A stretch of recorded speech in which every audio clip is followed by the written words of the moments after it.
I really did not expect 2025 to be the year that I both play World of Warcraft and get back into Warhammer. Sort of like, there's a little bit of a "are you okay" moment. But yes, I am. I'm just exploring sort of nostalgic hobbies. I no longer play WoW, but I have got into Warhammer, the old world, because of some friends. Got dragged into playing a game and enjoyed it. I don't find it as, this is not a lifestyle game that's going to take away from me playing board games. I feel like the rule sets are probably a little bit too fiddly for me, but I enjoy playing, and I've found that I've enjoyed painting as a sort of relaxation after work sort of hobby. So me and 3 friends are going to do an Escalation League for Warhammer the Old World, which is the new version of fantasy. So big knights, big blocks of soldiers, magic users, dragons, etc. We'll start off with 500 points, and each sort of month we'll escalate those points. So 500 to 1,000, 1,000 to 1,500, 1,500 to 2,000 points. If we start a unit, we've got to keep that in our army list. We're not going to be playing the most sort of tiered meta lists at all. There's just, a lot of it is what we had when we were teenagers or what we 3D print now. But it's an exciting way to sort of get back into the hobby, dip our toes in and relearn the game. So I'm excited to see the journey we take. I'm Phil, and for this campaign I'm going to be playing Bretonnians.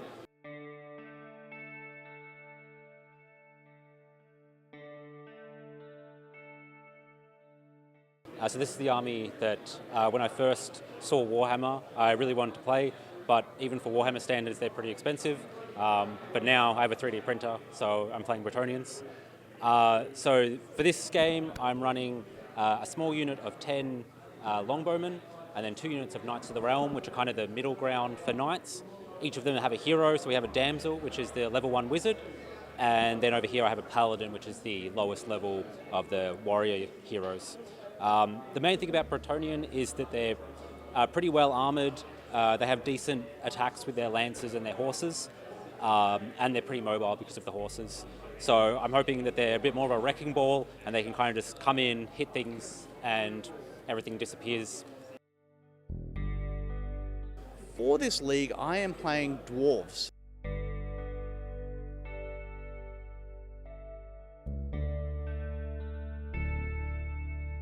And the main reason is I played dwarves when I was a teenager.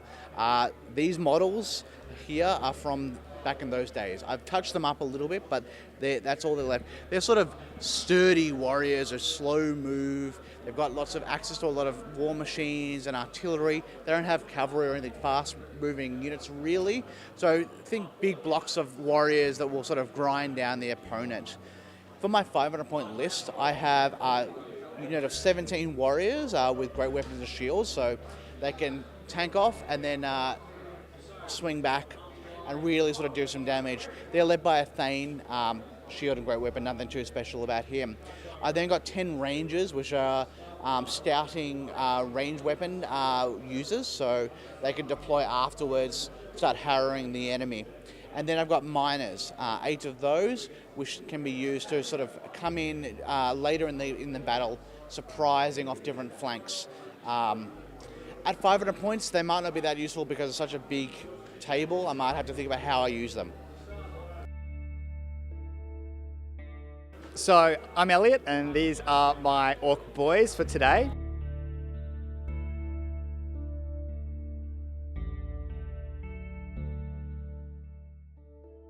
Uh, 500 points of purely Orc boys. We've got 20 Orc Biggins with 2 hand weapons each, with a level 1 Orc Shaman and just an Orc Big Boss with Giant's weapon, no other items, and then 2 Orc Boar Chariots. It should be a good day today. I think it's 50% chance I lose everything, or 50% chance I completely stomp. It's Orcs and Goblins, but that's why you play them, because it's good fun no matter what you do.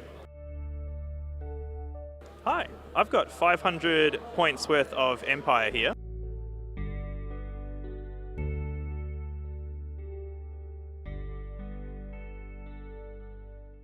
So we're going to be matching these up initially against an Orc and Goblin army, but our 500 points of Empire today, in the middle at a core we've got 27 of our state troopers with a captain in there as well.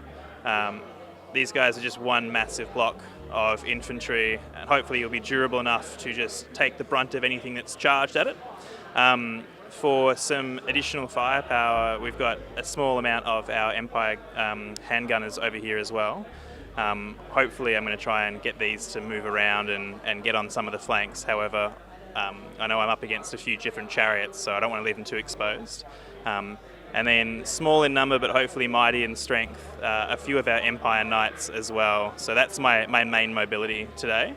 I suspect I'm just going to be meeting in the middle, and then hopefully outmaneuvering the chariots before they outmaneuver me, but we'll see how we go. First game is against Phil's Bretonnians.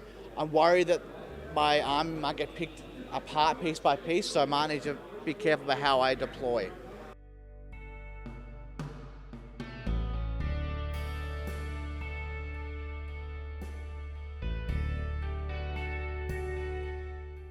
All right, so we've finished the first game, and I had 2 units split up, try to do a bit of a pincer move, came around with my damsel unit to take out his rangers, his miners, and then while his rangers were up on a hill on the far side, and his big unit of warriors were sitting nice and comfy in the middle. I was able to take out the miners, but I tried to charge the warriors, and it turns out that the 1.5 update to troops is very true, that you can't really shift a big unit of troops, especially when they're dwarves. Had a full unit come in, bounced off them, had a second unit come in and bounced off them, and that was pretty well the whole game.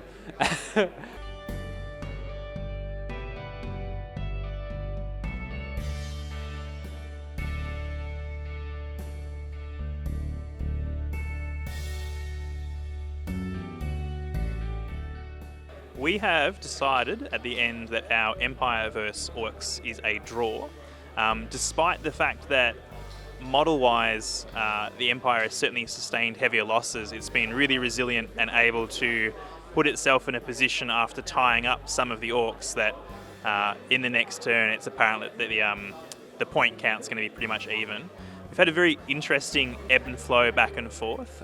Initially, my Empire army had a goal to try and tie up both of the chariots so that they could be killed off quickly, as I thought that was going to be the biggest threat. And whilst we were successful with that, my knights have then completely whiffed their charge that they've spent so much time manoeuvring around to try and flank the main bulk of the boys. Likewise though, and very lucky for me, and I think possibly the only reason that we've come to a draw, the Orcs have equally whiffed their initial charge, which has maybe bought just that precious few seconds. It's been very interesting though. The manoeuvrability of both of the armies has been something that both Elliott and I found very interesting. Those main forces are really, really resilient and have been able to just tie up so much combat, not letting the smaller units like the knights or the chariots that have done the charge leave that with a victory and have been able to push them back. So we're both really interested to explore how that's going to work in the future.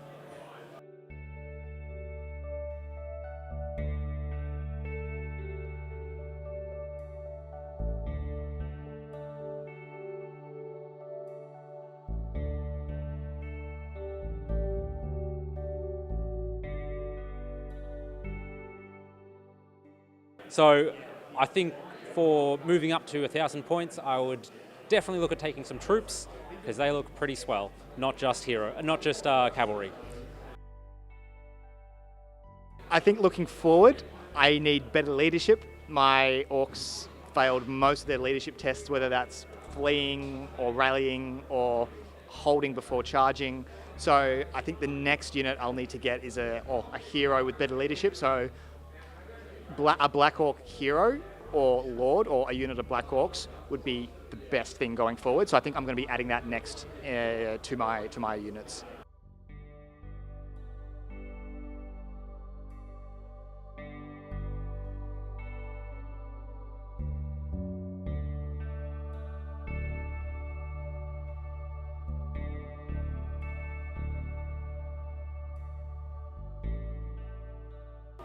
I think what I would like to see when I expand this army is either another flanking force, maybe expanding the knights with a second group of them, or perhaps just a much larger one that's got much more kinetic energy behind it, or to bring in maybe some more ranged units to try and pick off the big body of the orc boys before they get close to me. So I think I've been very lucky this time that they haven't been able to do so.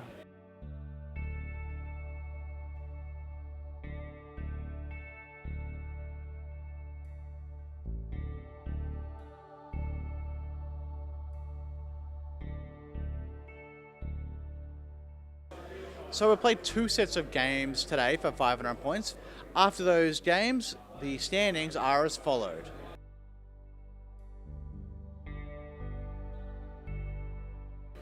So, the players have finished our 500 point games, and next month we go on to 1,000 points. How will the armies change? What new units will be included? We'll see shortly.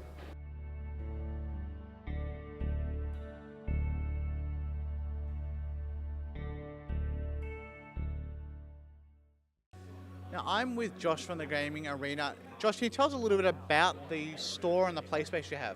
Sure. So the Gaming Arena is in Coburg North. We're an organised play space, which is a fancy way of saying we're mainly focused on playing the game rather than selling the game. So we have a large arena, as you can kind of see behind us, for the tabletop miniature games, but also a large area on the side and the front for card games and board games.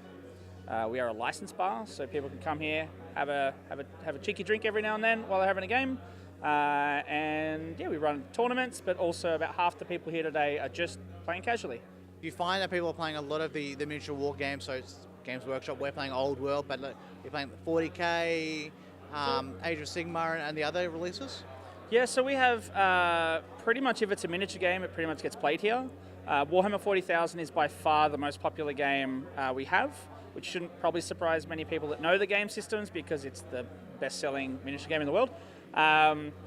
We probably have 20 people on a Saturday come and play casual 40k, and about 16 on a Sunday. And then, of course, we have events where we can have upwards of 100 people playing whatever game system that might be. But we have Star Wars Shatterpoint, Marvel Crisis Protocol, Star Wars Legion. Those are all 3 games from Atomic Mass Games, which are quite popular in our space as well as all the Games Workshop branded ones. So we have a Necromunda League, we have a Blood Bowl League, we have Old World events, we have people who still play previous versions of a game system, which adds that even niche within a niche sometimes, which is quite interesting. Yeah, we try and have as much terrain for as many game systems as we can, so people can come and enjoy the game they want to play in a pretty chill, casual environment. So do you think the ability to be able to cater to those different audiences with the large play space, having all the terrain and just space is something that's unique? Yeah, I would say we are one of the largest organised play spaces in Australia. And I would say having the just sheer volume of terrain that we have, both from a competitive terrain set versus more thematic terrain sets. So we have people here today playing Warhammer 40,000 in a competitive environment, playing on terrain maps that are specifically designed for that. But then we have other people playing more narrative games where they're in maybe a little less balanced terrain, but it's very thematic. And so we have a bit of a mix depending on really what floats your boat. Because this hobby is a wonderful thing for people to express themselves in different ways. Some people want to treat it like you would kind of think of maybe like chess players. Like it's very competitive and very to the letter and focused. And others are just, I want to have fun and roll some dice. And there are people that will do both depending on what day it is. But for those who haven't sort of been deeply invested in miniature wargaming, you've got a venue like this. How do people dip their toes in and try maybe some of those other games to see what they like? So we do something that a lot of stores will do. We have a slight advantage that we're a bit larger, so we can do more of them. But we do learn to plays, so people we schedule them, but also we'll do them on a case-by-case basis. Literally just before, I was taking 2 kids through a game of Warhammer 40,000. Neither of them had played it before. One of them had their own models, one of them used mine. We do that all the time. So if you're interested in any game, then find your local game space. So obviously if you're near Coburg North, northern suburbs, come on down here. But there's like plenty of spaces all around Victoria and Australia and the rest of the world, obviously. But yes, finding a place to play and just asking them, saying, hey, I'd be really interested in giving this a go. And they might not be able to say, hey, we can do it tonight, all right, or today, but it might be, hey, come back next Saturday or give us some dates and we can organise something. Josh, thank you for running through the sort of scene around the gaming arena. I'm been enjoying playing here, both board games and also now Old Worlds. So thank you very much. Thank you for coming down. So I've added a few extra units to Zugbug's Horde. So to the big uns, I've added an extra rank to hopefully give a few extra rank bonuses during the combat phase. And I've also given them the big red raggedy flag. So increase the weapon skill by +1. So they're going to hit dwarves on 4 pluses now instead of 5 pluses. And also gives them an extra +1 combat res bonus too, to hopefully get them in the fight a bit longer. I've also added Himbo the Giant. He can either do a lot or he can do nothing, so he's a bit random, but I'm playing Orcs and Goblins, so you've got to have that random element to it. And then finally, I've got some Forest Goblin Spider Riders with short bows and the Spider Banner. So hopefully these will be good to chase down war machines and also disrupt some charges. So going to have some fun today. Probably going to run a few units off the board, but I'm not expecting to go too well because the dwarves would be very hard to move. Big blocks of dwarves, very, very tough, but should be fun either way.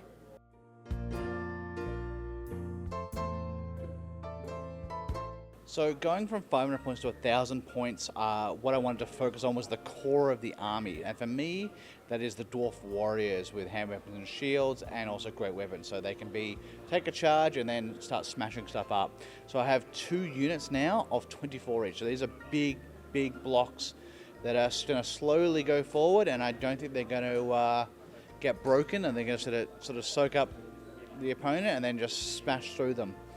So that's those 2. I've added a cannon. The Thane, the hero, was just a combat guy. I've actually changed it, different model, but same hero.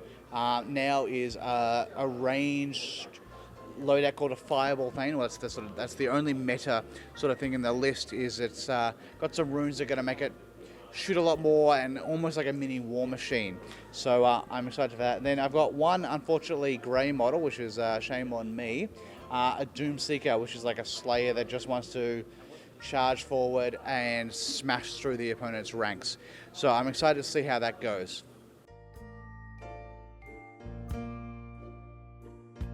So big change up for the second set of games is I've added a very big unit of battle pilgrims to be a bit of an anvil for the cavalry to be a hammer on. So hopefully that'll help me out a bit. I actually have something that can hold the enemy, and then I can come in for some flank attacks rather than trying to get the cavalry to do everything. The other big thing I've done is that I've pumped a fair few points into my paladin and my damsel. This isn't modern AOS or 40k where characters just come stock with being really strong. You actually have to give them stuff for them to be more than just another guy on the field. So I've given him the Gromrel Helm, which pumps him up to a 2+ save, and I can reroll the first one on the save. So hopefully he'll be pretty hard to kill with that. The damsel I've given Sacrament of the Lady, which will give her a +2 to cast, which turns her into a +3 because of her wizard level. So hopefully she'll actually be getting some spells off. She's also a level 2, so now she'll be getting 2 spells a turn. So hopefully she'll actually be producing some magic onto the table. That's it. So, up to 1,000 points with the Empire army. The big changes for us, or the obvious changes, we have doubled our block of infantry as well as a bit of an upgrade. So the new unit here is going to be 28 veteran infantry with halberds. And additionally with those, we've got a captain who's going to act as our general with a Griffin standard. So these guys hopefully is just going to be a rock that is going to go straight into the enemy, refuse to break, refuse to die, and really pin them down, hopefully more effectively than the spear infantry was able to last time. The spear infantry are hanging around, and we're going to try and run our handguns as a detachment for them to see how that goes. So hopefully a little bit more mobility with them, get them into a position, which is something I was struggling to do last time, but still having them protected by the block of infantry as well. And then a cannon, because obviously we need a cannon.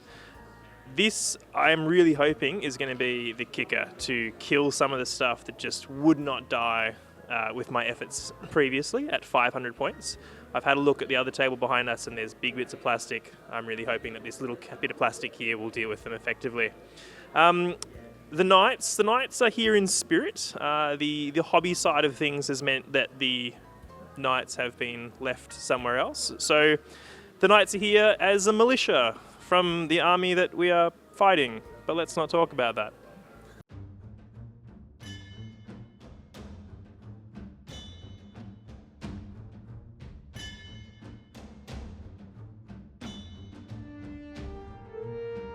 First few turns, Spider Riders were impetuous, charged the Dwarf Rangers, and got thoroughly beat in combat. They fled and got stuck in a forest for the rest of the game.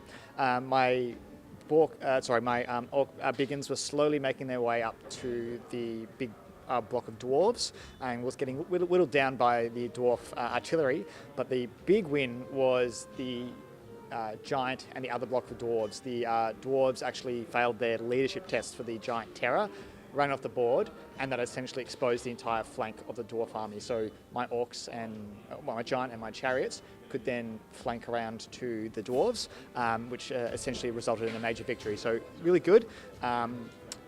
Really happy with how it went. Very surprising, but that's the best part of playing fantasy, I guess.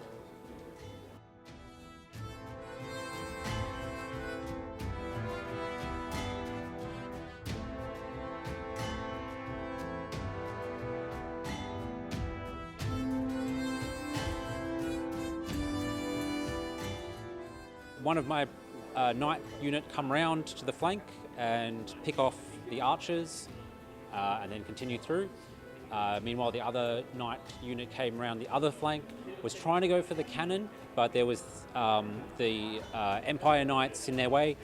Luckily, because I was able to get the charge on those knights, those lancers were able to cut through their armor and I was able to take them down to two models. But then the battle continued and there was two rounds of us just kind of sitting there with our regular hand weapons, not doing much to each other. But eventually I was able to take that and then have both of my flanking knights come round and be able to start to take a lot of the troopers out. The cannon was quite scary. It was able to kind of have a fair few shots at the flagellants. In the centre, I had the flagellants against the Empire State with halberdiers, but we didn't actually fight because the new rules for troops is that you get the extra line of attacks if you don't charge. So we both kind of just sat there yelling at each other and calling each other names. So I'm not sure how this new rule works, but we'll see.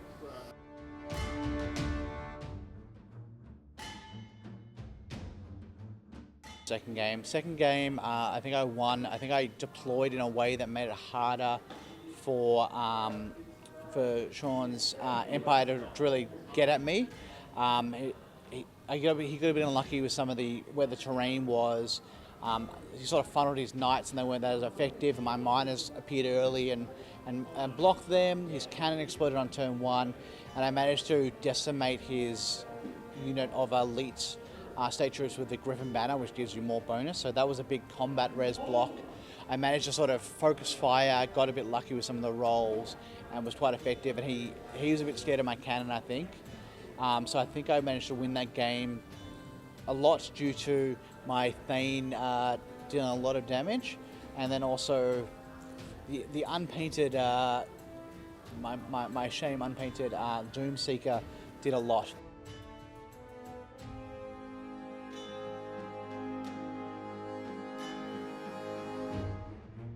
Also, that giant, that was a terrible giant. I did not like that.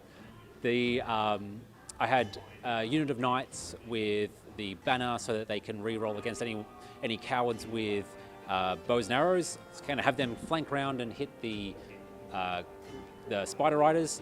Unfortunately, there was a giant in the way, and he proceeded to stomp on top of half of the knights and have the other half run away. I finally got to have the battle pilgrims actually get charged and hit back. Turns out I misread what hatred does. It's only the first round of combat, which for a giant block of anvil that's supposed to sit there, that's not very long. So weapon skill 2 is not very nice. You're still hitting on 4s, but you're letting everyone else hit you on 3s, which means that they disappear a bit quicker. Their immunity to immune to psychology was quite useful, because every time they did lose, you could just say, it doesn't matter. But then Elliott kept challenging my Grail champion that was hanging out in there, the Paladin, and because I can't refuse that, otherwise I lose the blessings of the lady, because she doesn't smile upon cowards. And after a few rounds of challenges, he finally fell, which means that the Battle Pilgrims lose all of their benefits.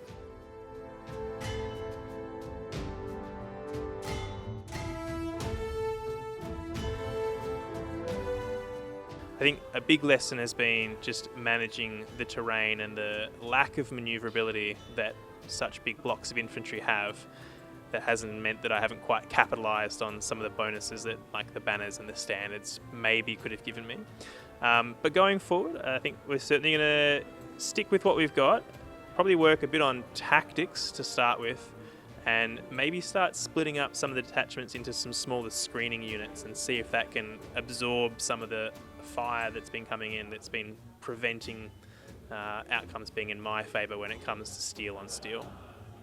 Himbo the Giant was the MVP, making a block of Dwarves run away in Liam's match and making a block of Bretonnia Knights run away in Phil's match. So really happy with how he performed.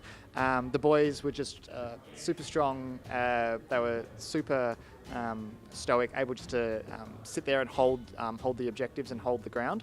I think going forward, I do want to increase leadership, so I probably will get some Black Orcs for the next for the 1500 point games coming up. But overall, pretty happy with how everything went, and had a really fun time. Overall, very fun day. But yes, I think I need even more knights.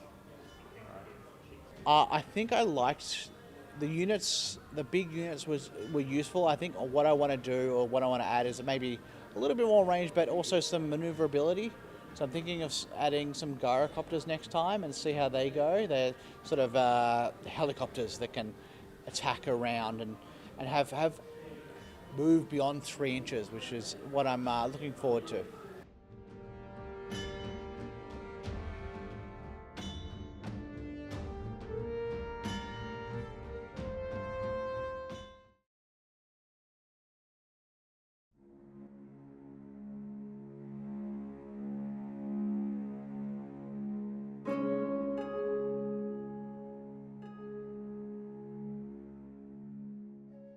In terms of filament printing, it allows for printing terrain and different markers and accessories for the game. So I've been building up a city over the last few years of printing and using the same painting colours on them and adding to that slowly. And so it allows me to kind of build up this city for the armies, similar to like a model railway train set, and also able to print accessories like measurement tools and different features for the game. In terms of resin, it means that I can print proxies for the armies, and I can test out different lists and different models that I wouldn't normally buy, because you don't have that massive investment that you do with buying official models. And it also allows you to try out some of the bigger models that are kind of not really affordable realistically, some like Titans and some of the big ones. Most tournaments will allow proxies, as long as you send photos to the TO beforehand and it's clear to your opponent what the models are representing for the game. Most people are fine with it. It's only the official Games Workshop tournaments at their stores, which I wouldn't really attend anyway. There are some other downsides, like the resin being a painful process to print with, but I think overall the ups are a lot. The pros outweigh the cons.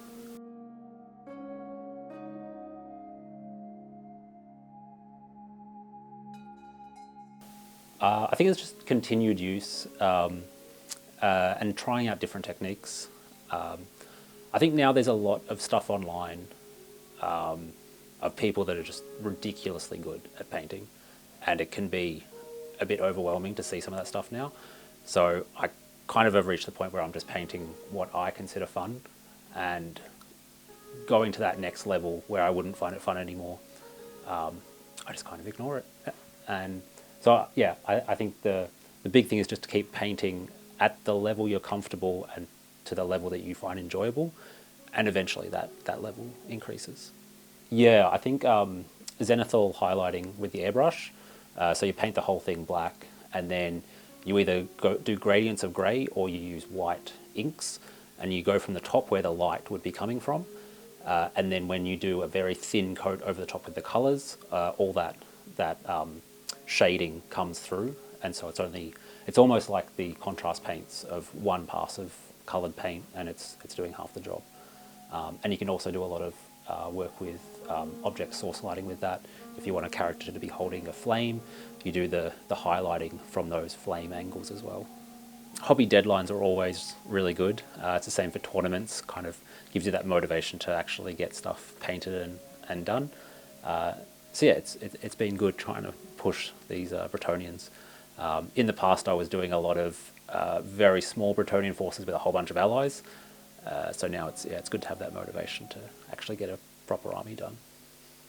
Now, we're back for more Warhammer. We've had a bit of a break. Scheduling's a bit of a nightmare for adults. We've got a nurse, a paramedic, a doctor, a young father, someone who's filming who doesn't really like Warhammer. So we've had a bit of a gap. It's been 2 months since our last session. We're doing a big weekend of gaming.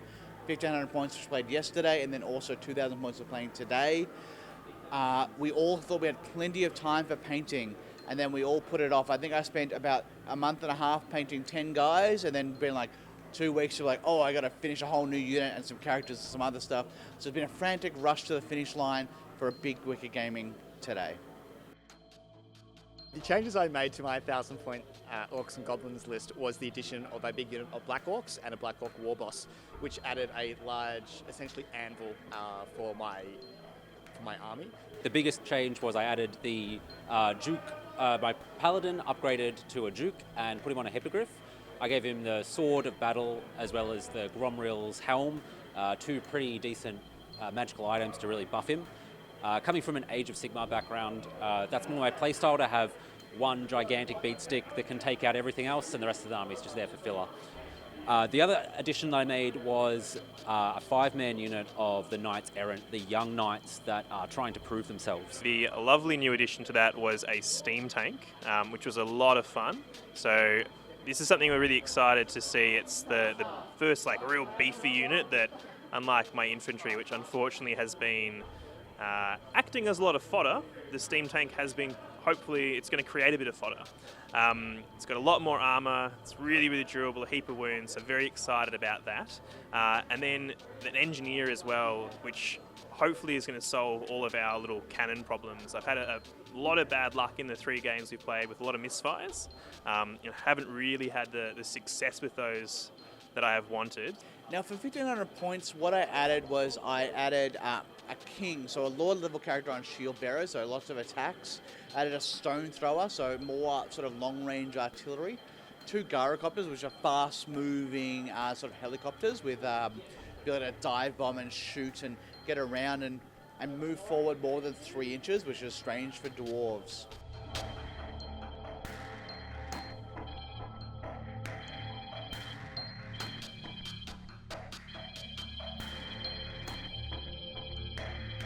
So, leading into the games that we played, the first game was against Liam. I was able to have my big beat stick go right down the middle of his line and attack his war machines, which turned out to be pretty effective. I was able to split his army in half. I also had my new units of Knight Errant. They decided that they were pretty good, and they were forced to charge a gyrocopter. They were able to take that out, and they were feeling pretty good. So then when a Doomseeker charged them, they were feeling okay about that, and they lost three of the 5 to the Doomseeker, but they were still feeling fine. And so then they failed their impetuous roll again, and they decided, the 2 remaining boys decided to charge into a 40-man unit of dwarf warriors along with a king on shield bearers. So they did not end up surviving that, surprisingly. But overall, because of my Duke on Hippogriff, I was able to take the game with a pretty decisive victory, splitting his army in half and mowing down all of the dwarves.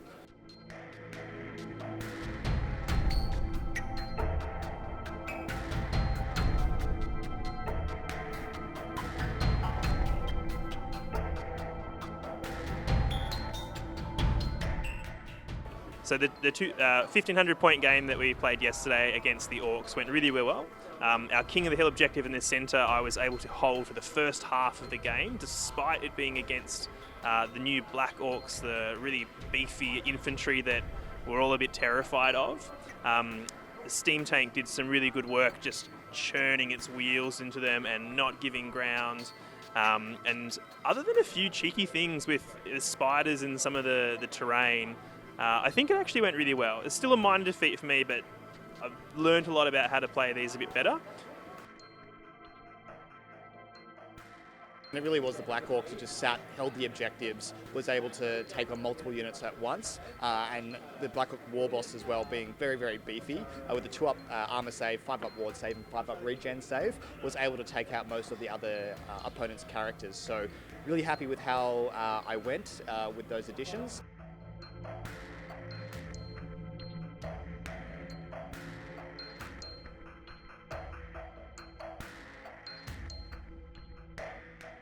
For the second game against Sean's Empire, I think I played a bit cheeky against him. He hadn't fully noticed that we were doing a table quarters game, which meant that everyone had 2 battle flanks or 2 battle fronts. So I was able to have my knights deploy right up on the line and turn 1 charge everything and kind of take out most of his army pretty quickly as well. But then the steam tank was surprisingly hard. I had a full 7 knights, knights of the realm, plus 5 knights errant, plus my Duke on Hippogriff, all wailing into him, and they didn't do anything because they're needing 5s or 6s to wound. In contrast, I had 1 turn of the archers shooting at him, and they did almost the same because they still needed 6s to wound. So the Duke's not going to tell you this, but actually the peasants did better than he did that day.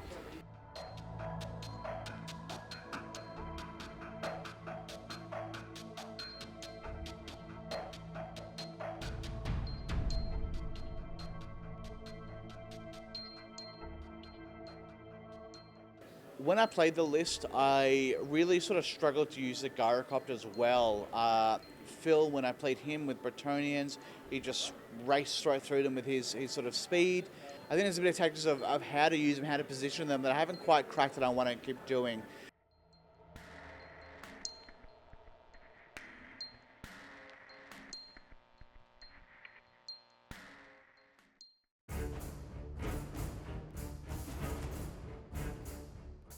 So the upgrades for the 2,000 points was some additional Black Orcs to make a big 28-unit Black Orc unit, and a couple of bolt throwers and a rock lobber, which was essentially some artillery for the Orc units.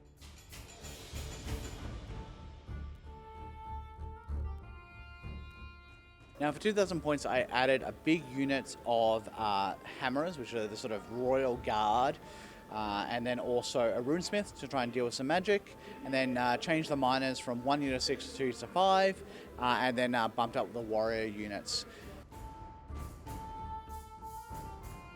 So for 2,000 points, what we have added to the table, we've brought along a volley gun and a great cannon, a second great cannon. So we've got a proper gun line now, which I think is going to be really interesting and hopefully pack a punch.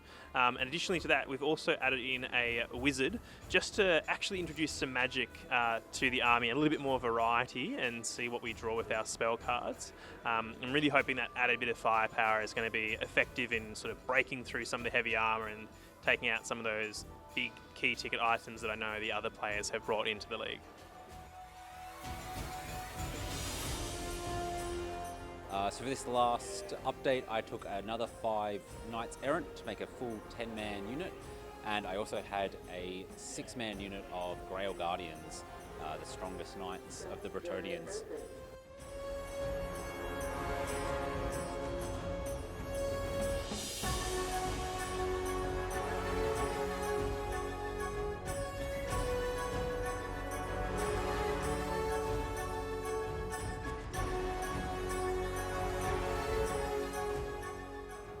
So 2,000 points has actually gone pretty well. As much as we've ended the game again in a tie effectively, the bulk of this extra infantry plus the might of this gun line has performed how I think I really wanted it to. The volley gun absolutely just decimated a unit turn 1, wiped it clean off the board in one shot, which was fantastic. And as much as my gun line did eventually get overrun, it being overrun kind of tied up a few of the copters and let everything else do its stuff. A few bits of poor positioning. My tank didn't do as much as it could have done, but we held our hills, we scored really, really high on objectives. So once we sort of stopped killing as many units, we were still scoring points, and I'm pretty happy with that.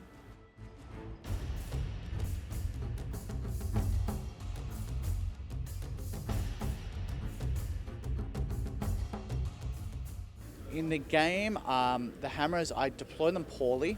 I should have just matched them up against the Empire Knights, and I think they would have won that fight. We had that fight at the end of the game in a sort of a let them fight moment, and they did win that.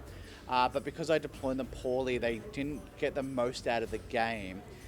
The rest of the army I'm pretty happy with. I want to keep playing dwarves and keep tweaking with the list a little bit.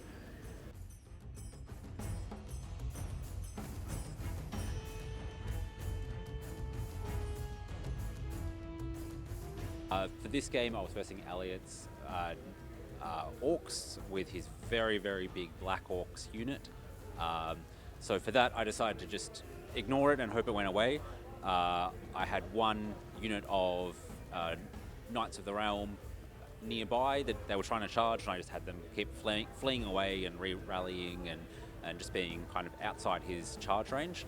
Meanwhile, on the other flanks, I was able to get my Knights Errant to get charged by some Orcs, and then I had my Duke on Hippogriff to charge over the top of those Knights, take out the Giant, and then overrun into some Orcs, take them out, and then start to attack all of the siege engines behind.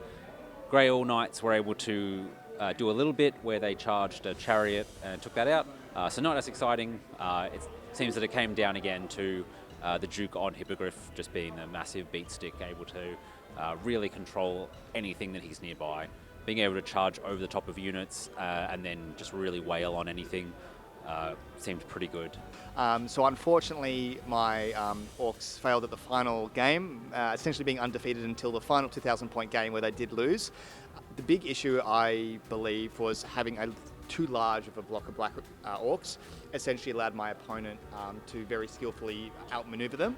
I think if I broke it up into two 15 unit squads, that would have been better with better maneuverability and better holding powers of both the flanks. So now we've played a bunch of games of Warhammer. I think, what was it, like 2 at 500, 2 at 1,000, 2 at 1,500, plus a final 2,000 points. So some 7 odd games of Warhammer. We know almost half of the rules now, so that's going well. But have you had fun building the list, painting the list, playing the games? Yeah, I did. I had a really good time. It was fun painting. I found that the best. It was a good way to de-stress after work, and then building the list was a great way to then choose what models I wanted to paint. And then playing was fun just from a social perspective, catching up with my friends. I had a really, really good couple of months doing it. I would definitely do it again. My issue with painting after work, I also agree, it was nice, except for the fact where I just left it too late and be like, oh, I've got to paint so much in the last week and a half. You haven't painted because you've been borrowing an army. How have you found it not having that element of the hobby?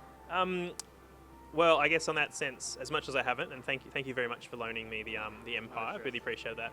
I've still, I guess, had the pleasure of being able to look at the lists a little bit out of what was available and still learn the rules. And I've really enjoyed sort of the learning the tactics of it all again, having not really engaged in hobby for a while. But it has certainly inspired me to take some other plunges. So I've been able to go and buy some Kill Team just as a gentle way back into the hobby and painting that up, which has been really nice. And I think I'm really interested to try and expand that a little bit more and see about maybe getting into a bit more of the hobby as well. You're jumping the gun for the next question, but you've answered. That's all right. Phil, how have you found the Escalation League? You played a lot of Warhammer, both old world / fantasy / Age of Sigmar and 40k. How have you found this? Yeah, it's been great to have a reason to kind of get that army built up. I only had about 500 points actually painted, so now building it up to the full 2k has been really good, having that motivation. Similar to a tournament where you have something to strive for to get things painted, it's been really good. One thing I think I did wrong is I painted everything backwards, where I painted the special elite unit first, and then I improved how to paint a horse for my basic chaff units. So in the future I'd try to paint the chaff first and then get the skills to paint the better ones later. Yeah. So we talked about wanting to keep playing some Games Workshop games. Kill Team. Would you play Old World? Would you do a new faction? Would you keep doing this army? We'll start off and we'll go. Yeah, I think I'd finish up a few things on Bretonnia, but then might span out to a few more factions. Only 5 or 6 more, I think. I'm not sure if I continue with the Empire personally. I think there's an interesting challenge to them that maybe I could look a little bit more into, and maybe if sort of a revisit and a start fresh is potentially the way to go. But having seen some very different dynamics between everyone's army and how they've worked, I'd definitely be interested to explore, is there something out there that's just really fun or something a bit different as well, and try that next time. Yeah, I think I've got a few Orcs and Goblins to repaint. Or not repaint, to actually paint in my pile of shame. So once that's done, potentially go into a Chaos army. I think that would be fun. A smaller model count. I'm kind of overdoing Horde armies. I painted both the Empire and the Orcs. So I need to give my my painting table a bit of a break. But yeah, that's I think I'll do next time. Yeah. I've got a few more things I want to paint for dwarves. I like the list, but like the army, but I feel like I want to do something a bit different. So I've been looking at wood elves, which are just with a dragon, some heroes, and just cavalry, and just be dancing around the board. And then as soon as I'm hit, be like, ugh. But just a completely different style of painting and playing, I think would be fun to try. Well, thank you all for jumping down and joining me as we played multiple days at the gaming arena. I've had a lot of fun. I hope you guys have all had fun as well. That's been great. So much.